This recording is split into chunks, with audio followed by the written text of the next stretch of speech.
Hi friends, எல்லோரும் எப்படி இருக்கீங்க? நல்லா இருப்பீங்க. பேசும் கிரகங்களிலிருந்து உங்கள் நித்யா ராஜேந்திரன். ஃப்ரெண்ட்ஸ், நம்ம ரகசியங்கள் அப்படிங்கிற விஷயத்தை பற்றி பார்த்துட்ருக்கோம் இல்லைங்களா? அதில் இது வரைக்கும் பாவங்களுக்கு உண்டான ரகசியங்களை பற்றி நம்ம பேசிகிட்டு இருந்தோம்.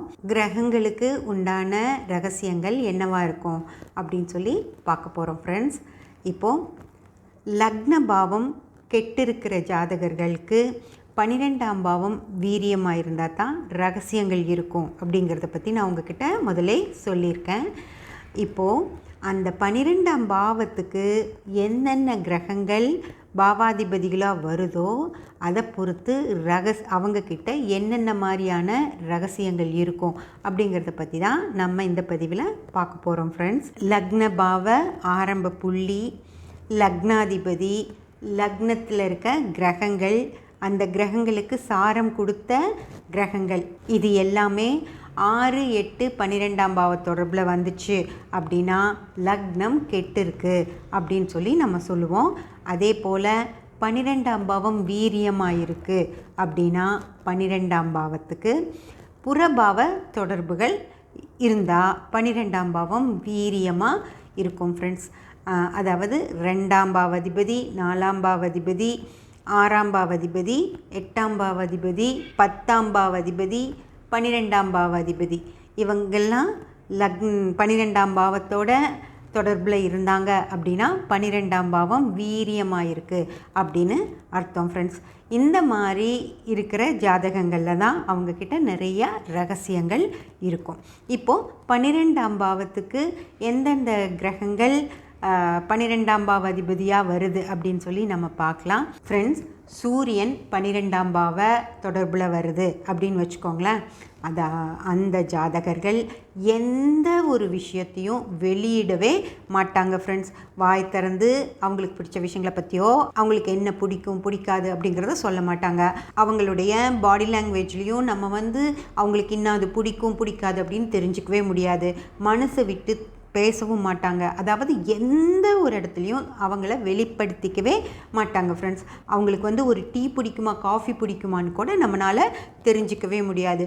அவ்வளோ ஒரு அழுத்தமாக எந்த ஒரு விஷயத்தையும் வெளியிட்டவே கூடாது அப்படிங்கிற ஒரு கவனமாக இருப்பாங்க ஃப்ரெண்ட்ஸ். அதாவது சூரியன் 12ஆம் பாவாதிபதியாக வந்தது அப்படின்னா அந்த ஜாதகர்கள் எந்த ஒரு விஷயத்தையும் வெளிப்படையாக சொல்லவே மாட்டாங்க ஃப்ரெண்ட்ஸ்.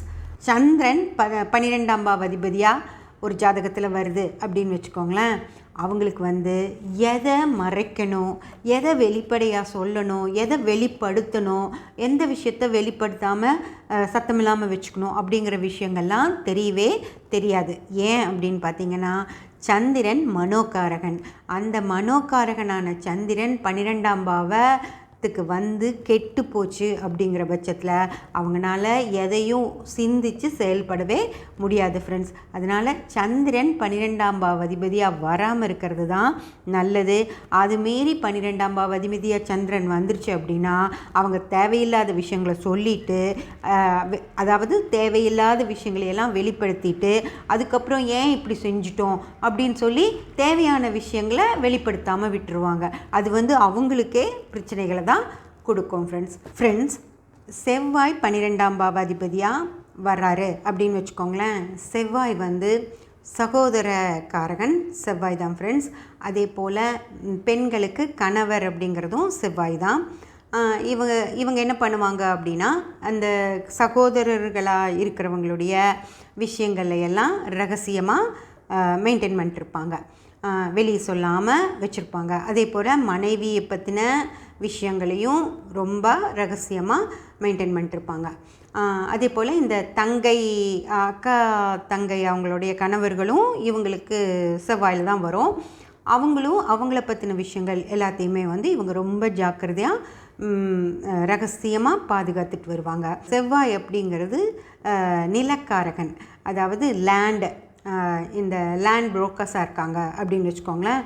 அவங்க வந்து அந்த ஒரு இடத்த விற்கிறாங்க அப்படின்னா அதில் இருக்கிற எந்த பிரச்சனைகளையும் வெளியே சொல்லாமல் மூடி மறைச்சு ரொம்ப ரகசியமாக அதை வச்சுட்டு அந்த வாங்க வர்றவங்க கிட்ட அதை பற்றின எந்த விஷயங்களையும் சொல்லாமையே விற்றுருவாங்க ஃப்ரெண்ட்ஸ். அதுக்கப்புறம் அது பின்னாடி வாங்கினதுக்கப்புறம் தான் அதில் இருக்க வில்லங்கம் பிரச்சனைகள் எல்லாமே வெளியே வருமோ தவிர அதுக்கு முன்னாடி எதுவுமே தெரியாமல் அதை ரகசியமாக மெயின்டைன் பண்ணி பார்த்துக்குவாங்க. அதே போல் உடம்புல இருக்கிற பிரச்சனைகளையும் அவங்க வெளியே சொல்லவே மாட்டாங்க ஃப்ரெண்ட்ஸ். செவ்வாய் அப்படிங்கிறது உடல் காரகன். அந்த உடம்புல வந்து அவங்களுக்கு எவ்வளவோ பிரச்சனைகள் இருக்கும் இல்லைங்களா, அந்த பிரச்சனைகளை எல்லாம் அவங்க ரகசியமாக வச்சுக்குவாங்களோ தவிர யாருக்கும் தான் உடம்புல இந்த மாதிரி ஒரு பிரச்சனை இருக்குது அப்படிங்கிறது சொல்லவே மாட்டாங்க ஃப்ரெண்ட்ஸ். அடுத்து புதன் 12ஆம் பாவாதிபதியாக புதன் வராரு அப்படின்னு வச்சுக்கோங்களேன். தன்னோட புத்திசாலித்தனத்தை கூட யாருக்கும் தெரியாமல் மெயின்டைன் பண்ணுவார் ஃப்ரெண்ட்ஸ். அதாவது ஒரு ஆஃபீஸில் ஒர்க் பண்ணுறாங்க அப்படின்னு வச்சுக்கோங்களேன். அங்கே வந்து எத்தனையோ பிரச்சனைகள் நடக்கும். அதில் எல்லாம் கலந்துக்கிட்டு தன்னோட புத்திசாலித்தனத்தை அவங்க வெளிப்படுத்தவே மாட்டாங்க. அதாவது இப்போ சூரியன் எல்லாம் பேசாமல் இருக்குது, எந்த ஒரு விஷயத்தையும் வெளியே சொல்லாமல் இருக்குது அப்படின்னா அது வந்து பொதுவாக அதாவது தன்னை பற்றி எதுவும் யாருக்கும் தெரியக்கூடாது அப்படின்னு சொல்லி வச்சுருக்கிறது. ஆனால் புதன் ரகசியமாக வச்சுருக்கு அப்படின்னா அது வந்து ஒரு கயமைத்தன்மையோட, அதாவது ஒரு பிளான் பண்ணி தன்னோட விஷயங்களை முதல்ல வெளிப்படுத்தாமல் எல்லாத்தினாலையும் அவங்க முடியாமல் போகுது, இது சரியாக வரலையே அப்படின்னு சொல்லி அவங்க சொன்னதுக்கப்புறமா நான் வேணால் ட்ரை பண்ணி பார்க்கட்டுங்களா, எனக்கு கொஞ்சம் டைம் வேணும், நீங்கள் எல்லோரும் போங்க, காலையில் நான் இது என்ன பண்ண முடியும்னு பார்த்து வைக்கிறேன் அப்படின்னு சொல்லிட்டு அழகாக உட்காந்து அவருக்கு முதலே அந்த விஷயங்கள்லாம் தெரிஞ்சிருக்கும், அதையெல்லாம் ரெடி பண்ணி வச்சுட்டு காலையில் அவங்க வந்ததும் ஒரு ப்ரெசன்டேஷன் வந்து சூப்பராக கொடுப்பாரு ஃப்ரெண்ட்ஸ். அப்போது அவங்க எல்லாம் நினச்சிக்குவாங்க நம்மளால் முடியாதது இவர் எப்படியோ ரெடி பண்ணிட்டாரு அப்படின்னு சொல்லி அந்த ஒரு பதவி உயர்வோ அல்லது சம்பள உயர்வோ அது எல்லாமே அவருக்கு கிடைச்சிரும். ஆனால் இதை வந்து வெளியே நல்லா தெரிஞ்சிருந்தா கூட அந்த ஒரு விஷயத்தில் இவ்வளோ பிரச்சனைகள் இருக்குது அப்படின்னு சொல்லி அந்த டிஸ்கஷன்லேயே சொல்லாமல் தனிப்பட்ட முறையில் தனக்கு வந்து அதை பெனிஃபிட்டாக மாற்றிக்குவார் ஃப்ரெண்ட்ஸ். இது மாதிரி புத்திசாலித்தனமான பிரச்சனைகளை எல்லாம் செய்கிறது வந்து புதனாக தான் இருக்கும். அதே போல் தன்னுடைய உறவுகள், சொந்தங்கள், நண்பர்கள் எல்லாமே புதன் தான் காரகர். அந்த இவங்க எனக்கு சொந்தக்காரங்க அப்படின்னு கூட யாரை பற்றியும் வெளியே சொல்ல மாட்டார், அதை ரகசியமாக வச்சுருப்பார். இப்போ ஒரு விஐபி அவருக்கு சொந்தமாக இருக்கார் அப்படின்னு வச்சுக்கோங்களேன், அவருக்கு தெரிஞ்சவங்களுக்கோ ஃப்ரெண்ட்ஸுக்கோ யார்கிட்டையுமே அந்த விஐபி எனக்கு நல்லா தெரிஞ்சவர் அப்படின்னு சொல்லி அவங்க சொல்லவே மாட்டாங்க. ஏன்னா ஏதோ ஒரு தேவைக்காக அவங்க இது செஞ்சு கொடுக்க முடியுமா அப்படின்னு சொல்லி பாரு அப்படின்னு கேட்டுட்டாங்கன்னா வேறு வழி இல்லாமல் போயிடும் இல்லையா. அதனால் அந்த மாதிரி எனக்கு இப்படி ஒரு உறவு இருக்குது, இப்படி ஒரு நண்பர் இருக்காரு அப்படின்னு அவங்க என்றைக்குமே வெளிப்படுத்தவே மாட்டாங்க ஃப்ரெண்ட்ஸ். அந்த மாதிரி புதன் அப்படிங்கிறது தந்திரத்தனமான ரகசியங்கள் அவங்க கிட்ட இருந்து ஒரு சின்ன பிட்டு கூட வெளியே வரவே வராது ஃப்ரெண்ட்ஸ். ஆனால் நிறைய ரகசியங்கள் அவங்களுக்குள்ளே புதைஞ்சிருக்கும். ஓகே ஃப்ரெண்ட்ஸ், நம்ம புதன் வரைக்கும் பார்த்துட்டோம்.